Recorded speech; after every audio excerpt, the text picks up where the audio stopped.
Hey guys, আমরা অনেকে কিন্তু হোয়াটসঅ্যাপ ব্যবহার করি। এখন কিন্তু আপনার হোয়াটসঅ্যাপে কিন্তু অটো আপডেট হচ্ছে।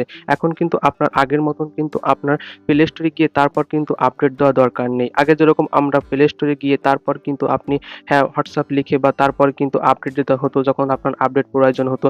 এখন কিন্তু আর সেটি করা দরকার নেই। এখন কিন্তু আপনি আপনার হোয়াটসঅ্যাপে একটি সেটিংস করলেই কিন্তু আপনার হোয়াটসঅ্যাপটি কিন্তু অ্যাভেইলেবল বা অটোমেটিক্যালি আপডেট হবে। তার জন্য আপনি কি করবেন? আপনার হোয়াটসঅ্যাপে ক্লিক করবেন। হোয়াটসঅ্যাপে ক্লিক করার পর এখান থেকে উপরের দিকে দেখতে পারবেন 3 লাইন একটা অপশন আছে, এখানে ক্লিক করবেন। এখানে ক্লিক করার পর সেটিংস অপশনে ক্লিক করবেন। সেটিংস অপশনে ক্লিক করার পর এখান থেকে নিচের দিকে স্ক্রল করার পর আপনি দেখতে পাবেন লেখা আছে অ্যাপ আপডেটস নামে যে অপশনটি, এখানে আপনি ক্লিক করবেন। এখানে আমার দোনোটা অপশন চালু করা আছে। আমি আপনাদের অফ করে তারপর দেখাচ্ছি। আমি এখান থেকে অফ করে তারপরে যে আপনারা কি করবেন, এখানে দোনোটা অপশন কিন্তু চালু করে দিবেন। এখানে দোনোটা অপশন চালু করা হয়ে গেলে আপনার যখন আপনার ফোনে নেট থাকবে বা ডাটা থাকবে তখন কিন্তু অটোমেটিক্যালি আপনার কিন্তু হোয়াটসঅ্যাপটা কিন্তু আপডেট হবে। ভিডিওটি যদি আপনার কাছে ভালো লাগে একটি লাইক প্লিজ। ধন্যবাদ সবাইকে।